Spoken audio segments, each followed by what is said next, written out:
Apenas han cedido las tormentas invernales cuando Magallanes ordena que el menor y más ligero de sus barcos, el Santiago, explore la costa hacia el sur. Un poco más tarde, dos figuras harapientas y casi desfallecidas le anuncian el naufragio del pequeño velero frente a la desembocadura del río Santa Cruz.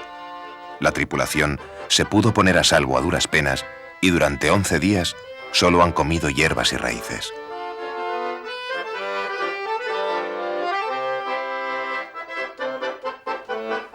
Carlos Cendrón ha empleado 17 años de su vida en rescatar parte de los restos de un navío que naufragó en la boca de entrada de la bahía de San Julián. Carlos conserva y mima este peculiar tesoro y no cesa, a pesar de los inconvenientes, en la búsqueda de la confirmación científica de lo que él ya cree una verdad irrefutable. Los trozos de madera que guarda celosamente pertenecen al Santiago, el barco naufragado de Magallanes.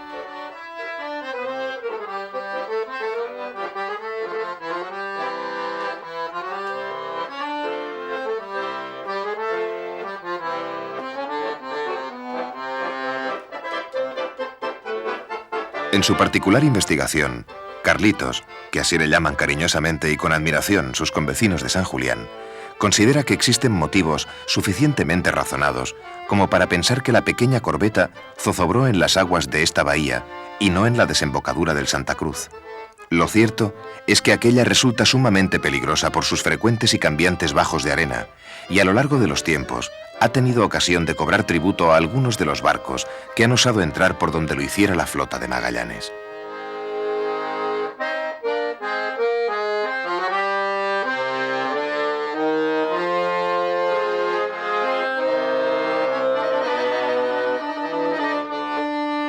Carlos Cendrón es una figura entrañable para una Patagonia insondable y eterna.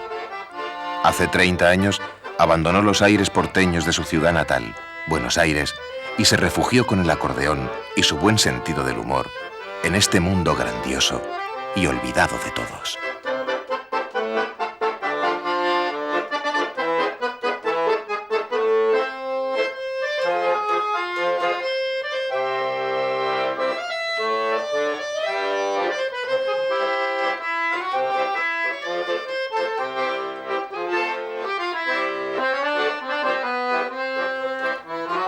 A finales del siglo XVIII, llegó a este mismo lugar el colonizador español Antonio de Viedma, con el propósito de poblar estos territorios y fundar la colonia de Floridablanca. Uno de sus barcos, el Santa María del Carmen, embarrancó y fue tragado por las aguas y el lodo hasta que un buen día sus restos fueron sacados a la luz por el bueno de Carlos.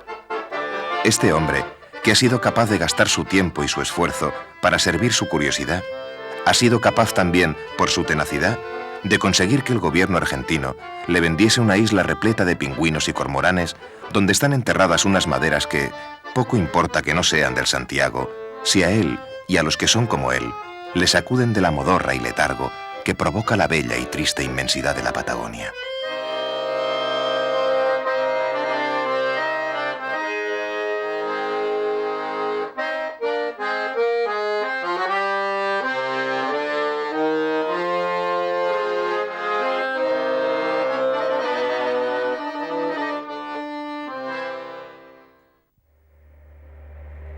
Estas islas resultan llenas de ansarones y de lobos marinos.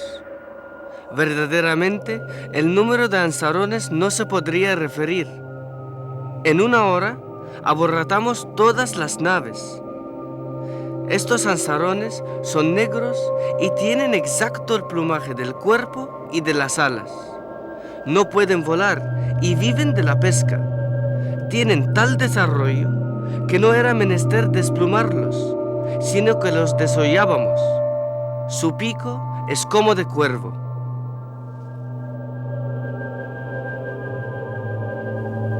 De esta forma, nos refiere Pigafetta su encuentro con el hoy llamado pingüino magallánico. En las áreas más densamente pobladas se dan ciertos casos de homosexualidad difíciles de comprobar por el parecido entre el macho y la hembra. El acicalamiento personal, la limpieza de los nidos, la incubación de piedras en lugar de huevos por parte de los machos solterones y el paseo indolente y solitario de los ejemplares de 2 o 3 años son algunas de las características más singulares de estas aves a las que alguna vez se les ha llamado pájaros bobos.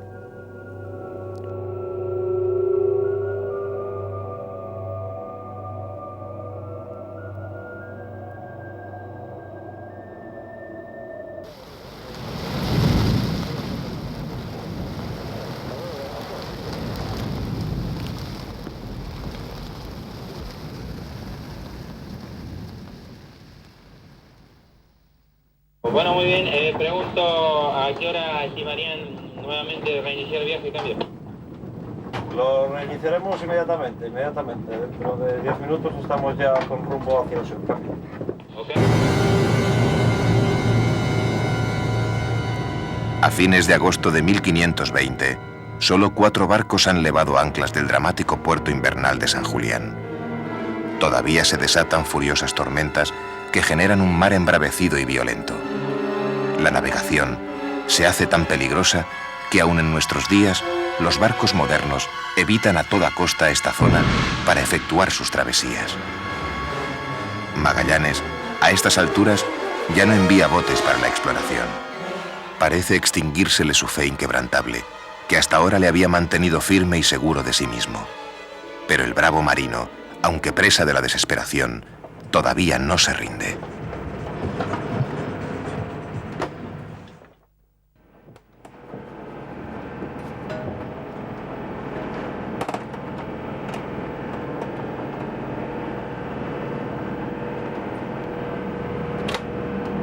Nosotros tardaremos en arribar allí. Nuestro ETA de llegada será dentro de 1 hora y media aproximadamente. Cambio. Dentro de 1 hora y media más a la cuadra Punta Dúngenes. Exactamente, estaremos al través de Dúngenes, al este verdadero de Punta Dúngenes dentro de 1 hora y media, y a partir de ahí, si nos da la información meteorológica y la información de las corrientes de marea, para poder empezar a cruzar el estrecho. Cambio. Bueno, ok, pues sigo conforme.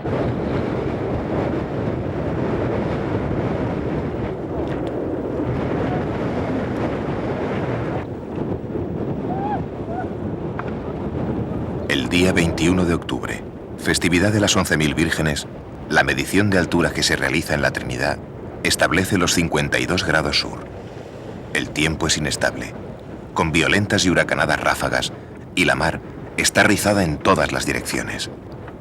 Aparece lo de siempre, un fiordo, un corte que se hunde en la tierra y muere sin más.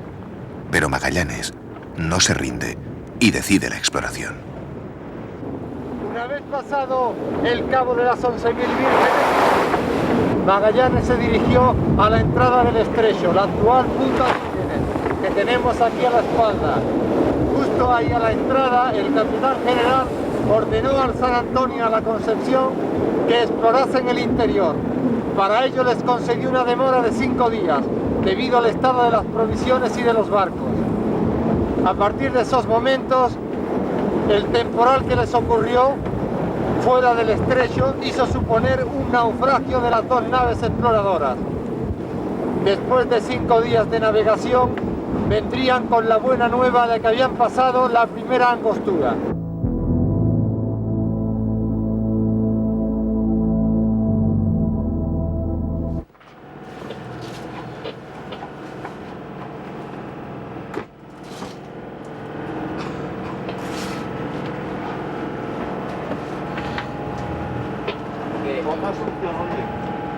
Otra solución. ¿Cuántas millas tenemos? Sí, pero es que este paso para hacer 4 millas nos está 40 litros. No es seguro que este largo canal conduzca al Mar del Sur. Tampoco es seguro que en aquellas grises soledades se halle realmente el paso que les lleve a las riberas del mismo océano que algún tiempo atrás descubriese Balboa. Ni tan siquiera es seguro que el flujo y reflujo de las enormes masas de agua salada que han notado desde su entrada en este pasillo sean realmente las ocasionadas por el encuentro de 2 mares gigantescos. Pero Magallanes no se rinde y ordena: avante, ánimo y avante. A ver lo que hay. Entre estos 2 puntos, entre la punta San Isidro y el arrecife este, tengo señalizado también un fondeadero. ¿Me diría si es correcto también, o cuál de los dos sería el más protegido de vientos y corrientes, de este viento predominante del suroeste? Cambio.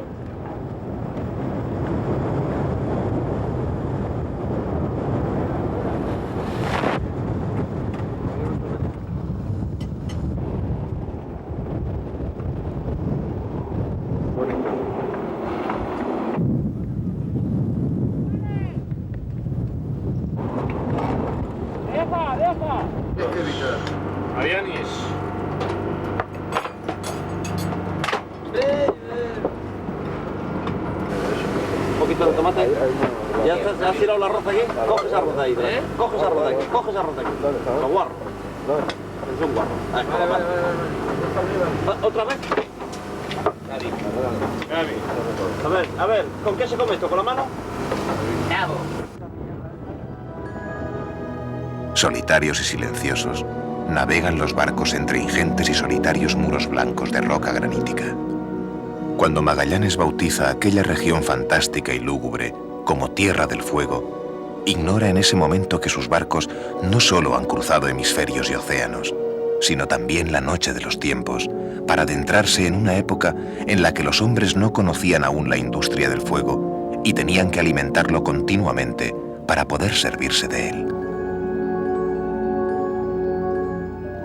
En este lugar, en el sur del mundo, tierra de frío, de viento, nieve, sol, rocas, ballenas, pájaros y bosques, hace tiempo que se asentaron unos hombres que llegaron del norte. Cazaban lobos marinos, guanacos, aves, ballenas y enseguida también recolectaron marisco. Formaban grupos familiares o clanes con una organización muy repartida en funciones específicas para cada miembro. La localización geográfica y determinados rasgos culturales proporcionaron diversos nombres a los habitantes de esta zona continental. Aquí moraban los Yamana o Yaganes, los Selknam, Huonas y los Alacaluce. Son los hombres más desgraciados del mundo a causa de la profunda igualdad que reina entre ellos. Actualmente, si se les da a uno de ellos una pieza de tela, la desgarra en pedazos y la reparte. Parece imposible que el estado político de Tierra del Fuego pueda mejorar en tanto que no surja un jefe cualquiera provisto de poder suficiente para que les permita adquirir la idea de propiedad. De esta forma, se expresaba un joven llamado Charles Darwin cuando a bordo del Beagle cruzaba estos territorios buscando datos para su teoría de la evolución. Al igual que el Beagle, otros cientos de barcos vendrían a estos lugares, arrasando ballenas, robando pieles y también personas. Era frecuente ver en las ferias de las civilizadas ciudades europeas del siglo XIX la exhibición de seres extraños y salvajes venidos de lejanas y exóticas tierras.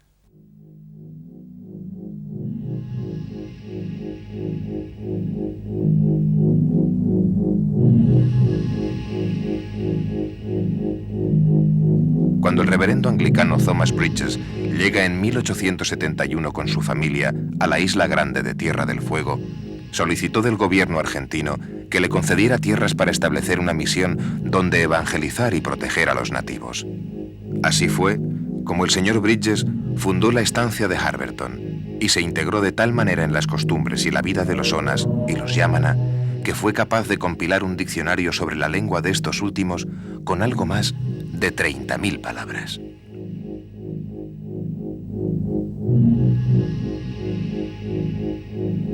Lucas Bridges, hijo del pionero fueguino, continuó la labor protectora de su padre para con los indígenas y todavía en la actualidad, la familia Bridges ostenta la propiedad de la histórica estancia, aunque ya no existen indios que proteger.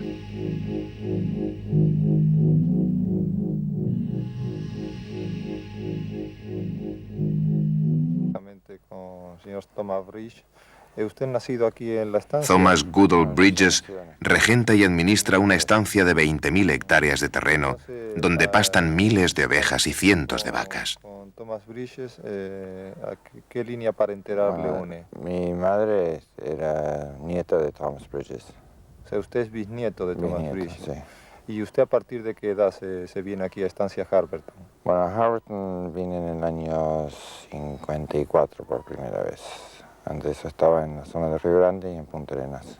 Primero fue la misión, que la misión anglicana, donde vino mi bisabuelo, era en Ushuaia, más o menos donde está la casa del almirante. Y él, cuando se retiró de la misión, el presidente Roca le había permitido las 20.000 hectáreas desocupadas en cualquier parte de la República, él eligió esto.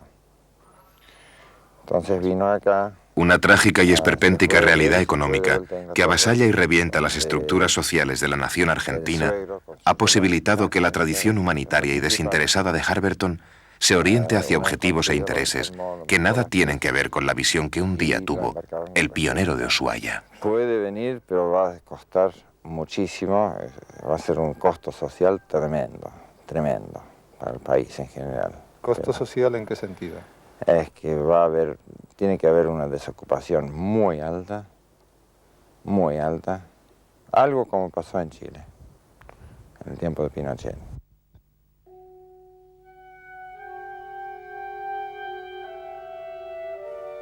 Ushuaia, considerada la ciudad más austral del mundo, se hizo relevante a principios de siglo por la construcción de un edificio carcelario que, debido a su particular estructura y ubicación, acabó denominándose el Presidio del Fin del Mundo.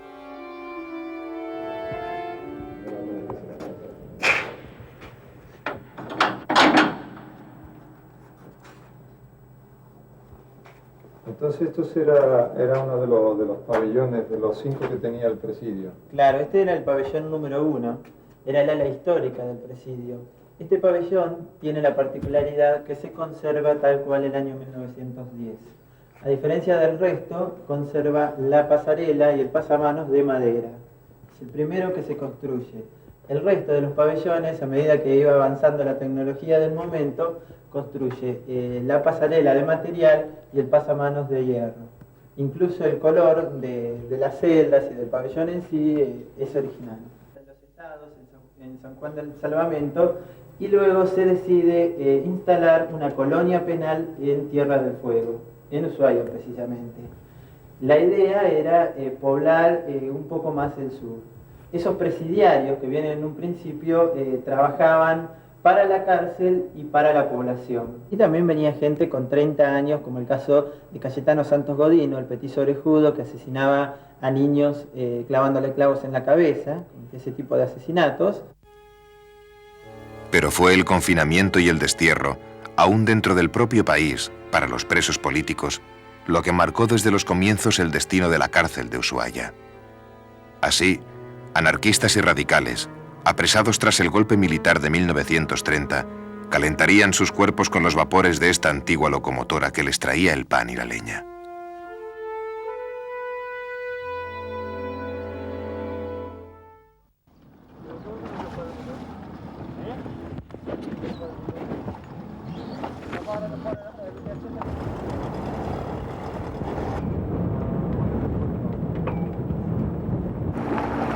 Magallanes, entre tanto, no cesaba de explorar todas las playas y recodos del intrincado estrecho.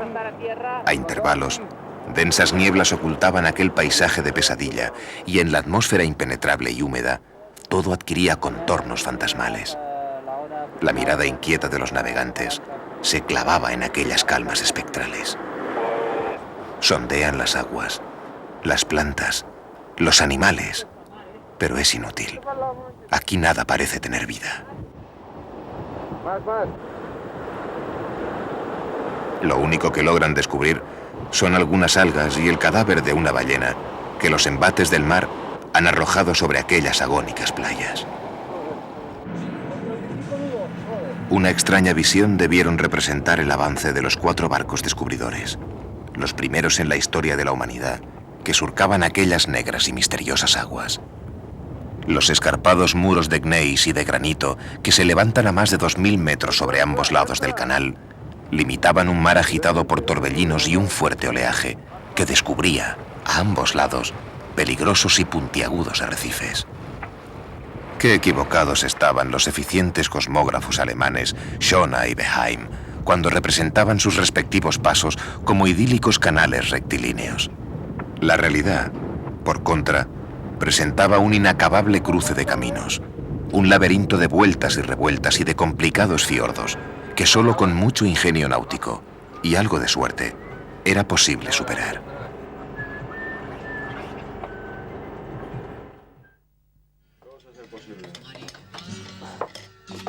Con butifarra, tío. Los huevos con butifarra.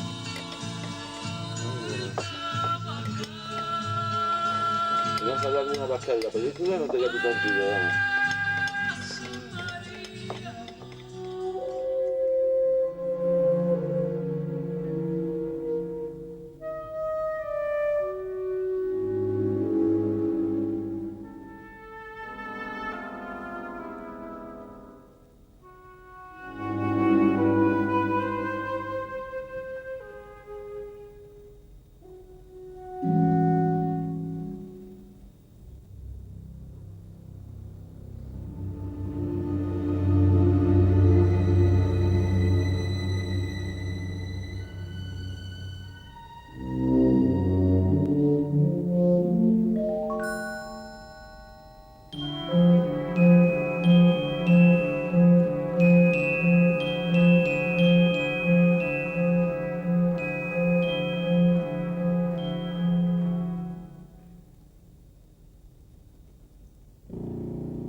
Recorriendo el estrecho detenidamente, llegamos a un río que llamamos Río de las Sardinas, según la gran cantidad de ellas que había en su barra. Durante aquellos días, enviamos una lancha bien acondicionada para que otease el cabo del otro mar. Mientras que permanecimos en aquel estrecho, eran las noches solo de 3 horas, y nos encontrábamos en octubre. Llamamos a este estrecho el Estrecho Patagónico, en el cual se encuentran cada media legua puertos segurísimos, inmejorables agua de manantial, leña, aunque solo de cedro, peces, sardinas, mejillones y apio. Nace abundante hierba junto a los arroyos, y bastantes días solo de ellas pudimos comer. Créame, vuestra ilustrísima, que no hay en el mundo estrecho más hermoso ni mejor.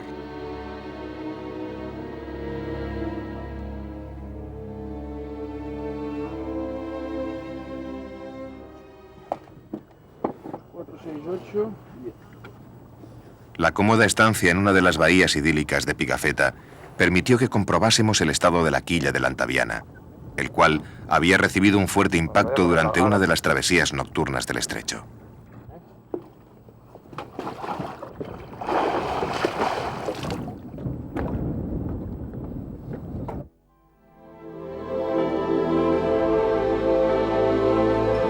Mientras tanto, Magallanes y los suyos gozaban también de la benignidad del paraje, observando y recreándose en medio de una naturaleza soberbia y sorprendente.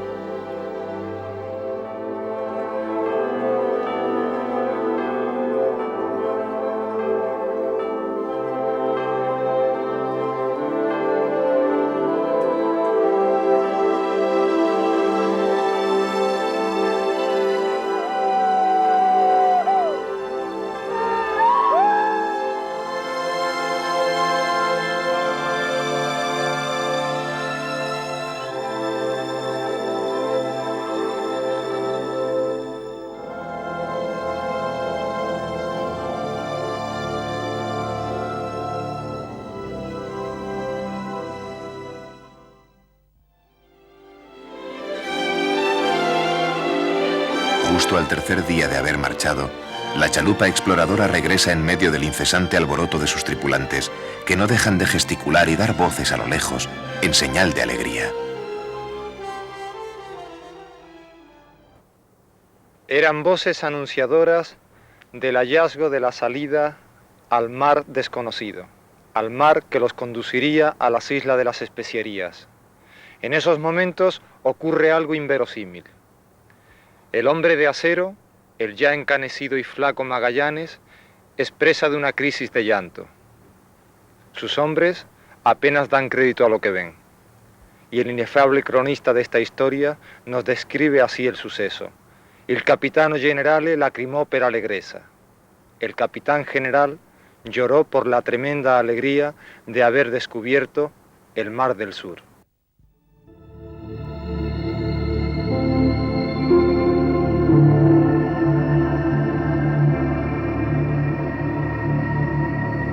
Pero todas estas experiencias han resultado ser demasiado para los nervios de Estebao Gómez, pariente de Magallanes y piloto del San Antonio.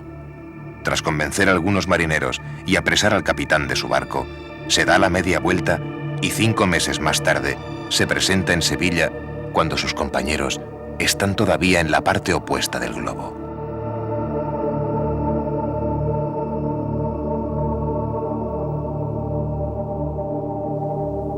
Como siempre en la vida de Fernando de Magallanes, a una alegría le sucede un golpe duro.